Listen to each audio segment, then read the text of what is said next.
En un sistema material, toda precesión en ausencia de par secundario externo alguno es necesariamente una precesión intrínseca o nutación, que es una precesión residual.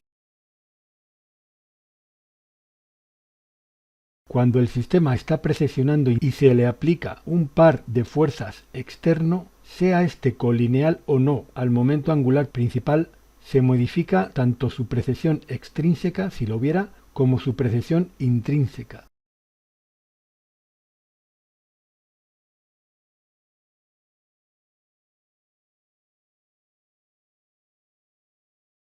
En los textos clásicos existe lo que llaman velocidad angular de precesión del eje principal de rotación. Esta velocidad angular de precesión es extrínseca. Se suele simbolizar con la letra omega mayúscula y esta velocidad sucede cuando actúa un par de fuerzas externo al sistema, y este par de fuerzas no es colineal con el momento angular principal.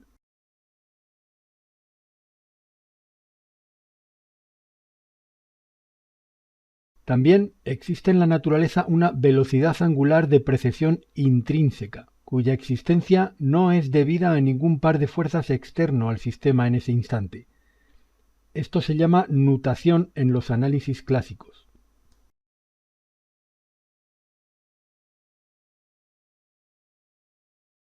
Cuando un sistema material es provisto de una rotación intrínseca y se le aplica un par en forma de impulso no colineal a su eje de rotación principal, entonces tras cesar el impulso se producen pares secuenciales y el sistema experimenta en sí mismo una rotación no coaxial fluctuante, es decir, la dirección de su momento angular principal varía en el tiempo. Esto es una precesión intrínseca del eje principal de rotación.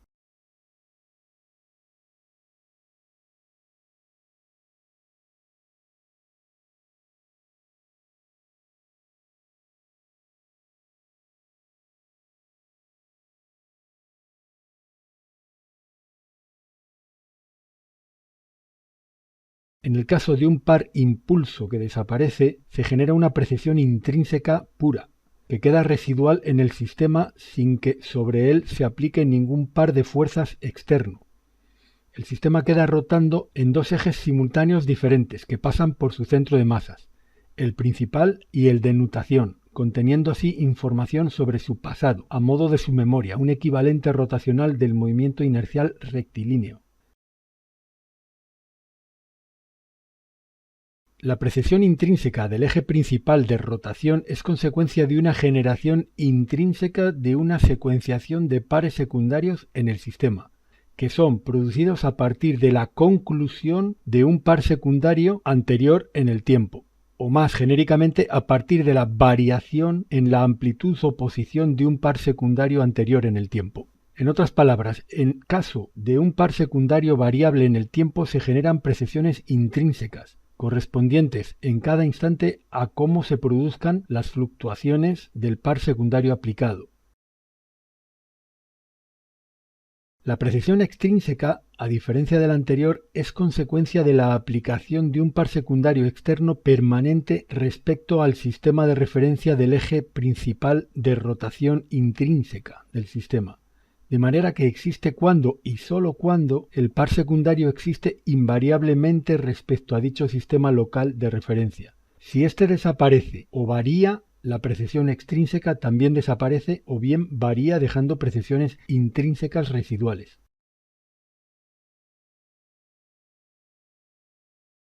Cuando el sistema no está provisto de una precesión extrínseca, la precesión intrínseca se aparece visualmente como si fuera una precesión extrínseca.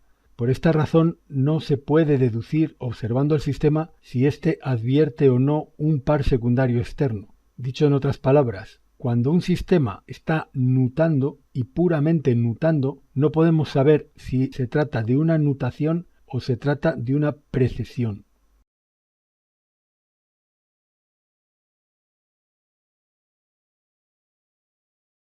Las frecuencias de una precesión extrínseca y una precesión intrínseca podrían sincronizarse y se produciría una resonancia mecánica entre ambas.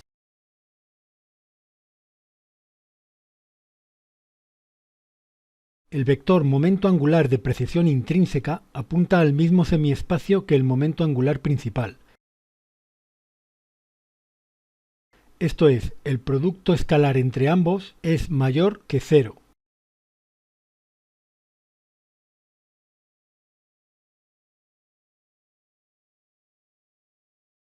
Independientemente de la magnitud, la dirección o el sentido del par secundario que perciba el sistema.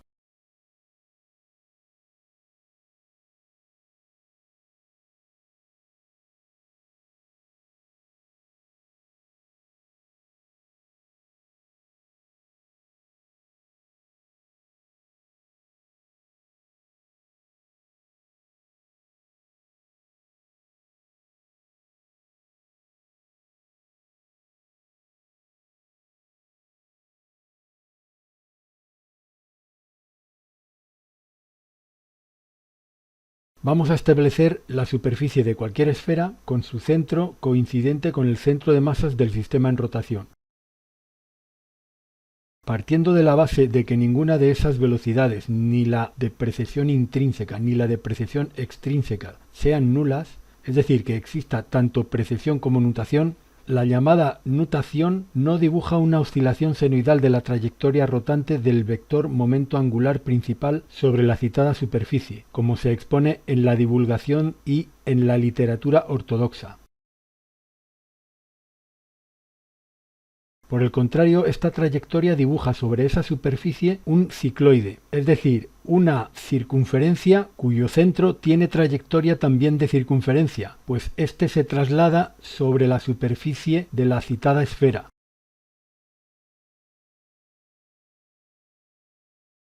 Los sistemas de partículas más o menos aislados en la naturaleza no son esferas perfectas, es decir, su morfología es irregular y presentan heterogeneidad en la densidad, en su distribución interna de la masa. Los astros sólidos de menor masa, como planetas y satélites, son más propensos a esta característica que las estrellas compactas, o que los objetos de plasma o gas. También, la velocidad de rotación intrínseca es factor determinante de una mayor o menor homogeneidad esférica de la masa. Y una mayor velocidad de rotación intrínseca de un sistema le confiere una morfología de esferoide oblato, es decir, que su materia tiende a dispersarse en direcciones radiales de la rotación debido a los flujos de aceleración normal, centrífuga.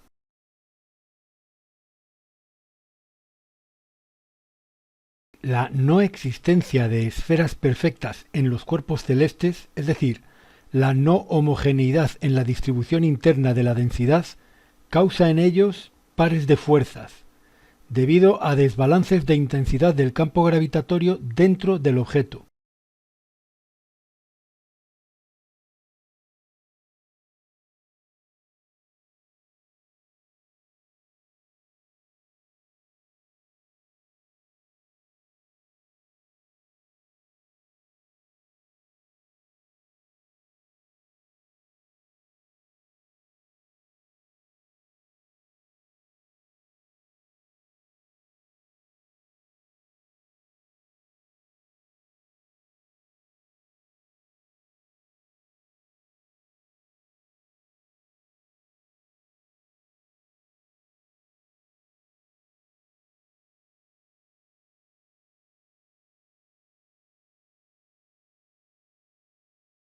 Nuestra Luna presenta una serie de movimientos entre los cuales se encuentra el llamado movimiento de libración lunar.